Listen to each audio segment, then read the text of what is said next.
Hello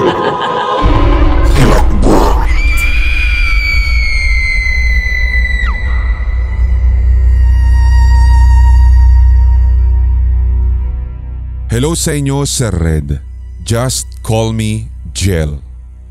Ang mga mababanggit din pong pangalan sa kwento kong ito ay mga hindi rin tunay na pangalan. By the way, silent listener po ninyo ako since Manila Encounters. Matagal-tagal ko na rin pong gustong mag-share ng kwento pero lagi lamang pong busy ang schedule. So since malapit-lapit na rin po ang kaarawan ko, bilang regalo sa aking sarili, binigyan ko po talaga ng oras to share my story. Nangyari po ito noong 2013, buwan ng Nobyembre. Grade 5 pa lamang po ako nito nang maganap ang insidente. Kung tutuusin, Sir Red, ay hindi na po bago sa akin ang mga nakakakilabot na pangyayari sa buhay ko sa kahit ganitong murang edad pa lamang. Grade 2 pa lamang ako ay madalas na po akong makaranas ng mga pagpaparamdam ng mga iba't ibang elemento at mabilis din po akong mausog and then makausog. Pero ito pong karanasan na ito ang nagbigay talaga sa akin ng milyong-milyong hilakbot at kilabot na sa tuwing nananariwa sa aking alaala ay siyang takot ko talaga. 2013, 2 pamilya po kaming nakatira sa iisang apartment. Pamilya po ng tita ko na kapatid ni mama at meron po siyang 3 anak. Tapos kami ni mama, yung bunsong kapatid ko at yung stepfather ko. Sabay po kasing nabuntis at nanganak si mama at tita kaya nasa iisang bahay po kami para po may mag-aalalay kumbaga sa isa't isa. Seaman din po kasi yung stepfather ng mga pinsan ko. Nobyembre nga iyon, as I've said earlier. Kaka 2 months old pa lang po ng kapatid ko at ng pinsan ko. Nang mga panahong ito, Sir Red, may kinuha si mama na tiga-alaga ng kapatid ko pero hindi po siya stay in sa amin.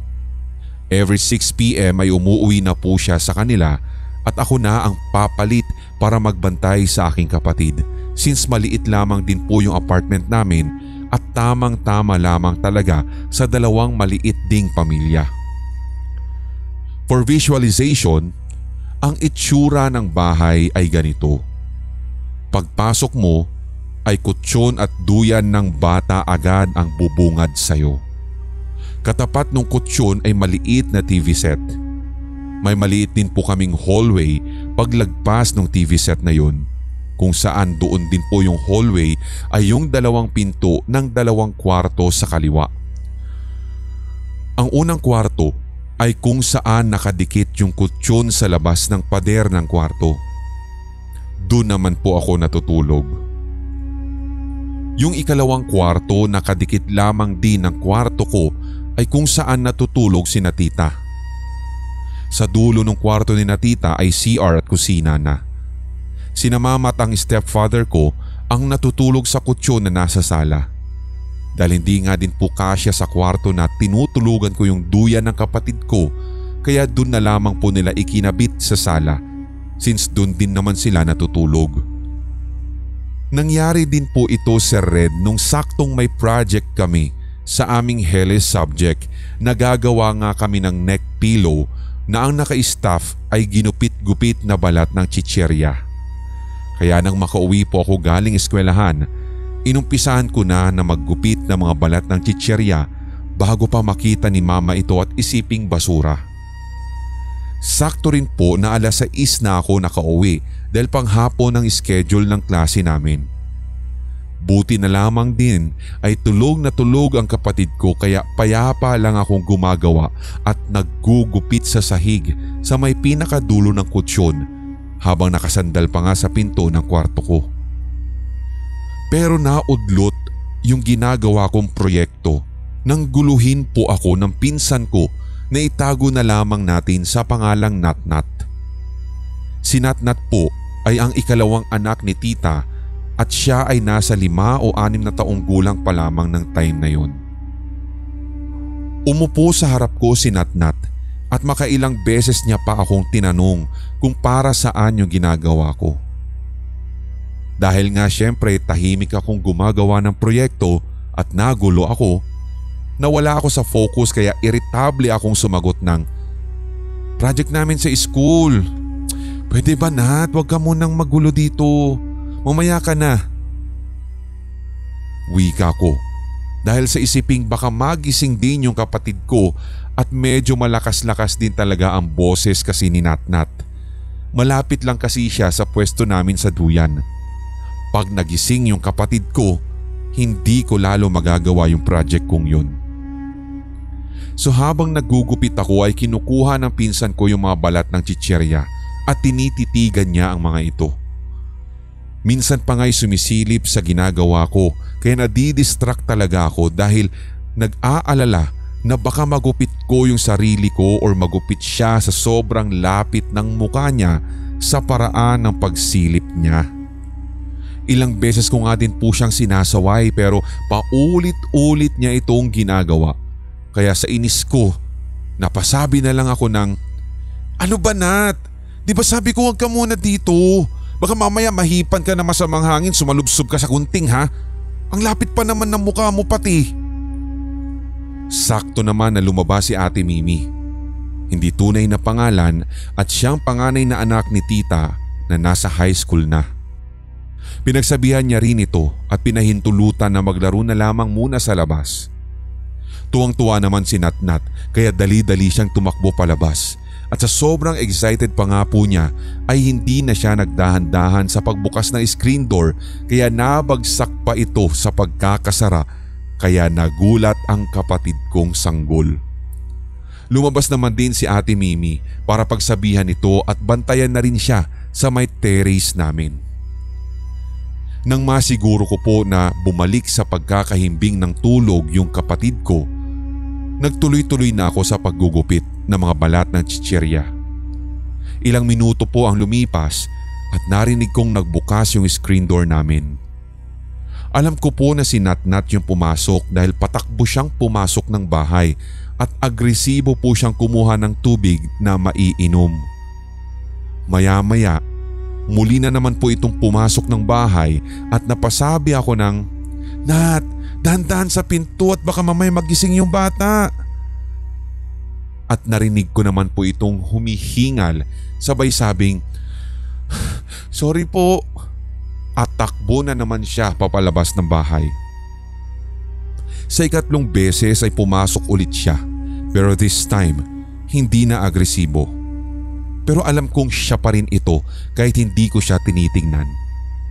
Dahil sa paraan ng paglakad at maging yung paghangos ng kanyang hinga, alam kong si Natnat yun. Maya-maya ay napansin kong tumigil siya sa harapan ko dahil nakita ko ang kanyang madungis na paa gawa ng patakbo-takbo sa labas.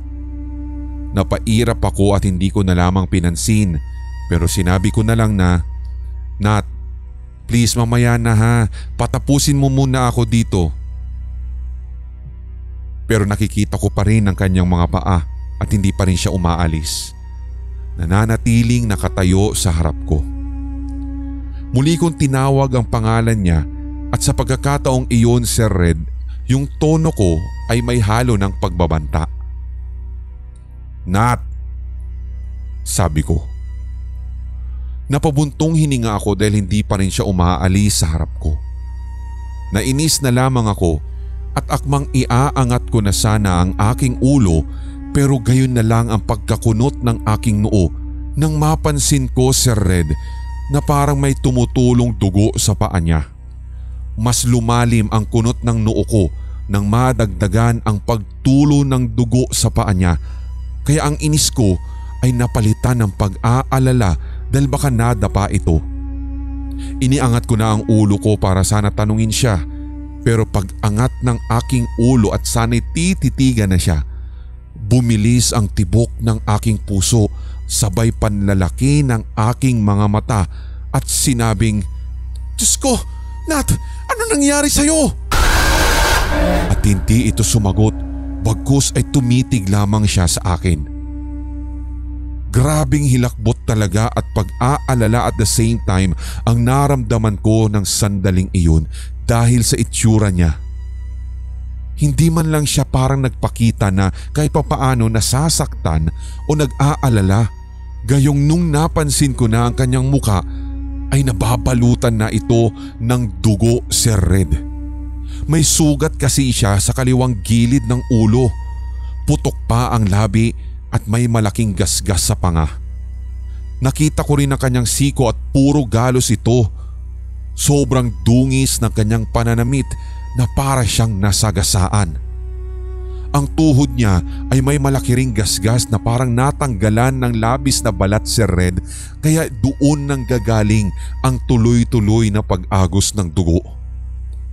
Hanggang ngayon, Sir Red, ay sariwa pa rin sa akin ang itsura niyang iyon at sa tuwing naiisip ko, binabaling ko na lang talaga sa iba. Ayoko talagang makita ang ganong klaseng itsura niya at kahit maisip man lang muli.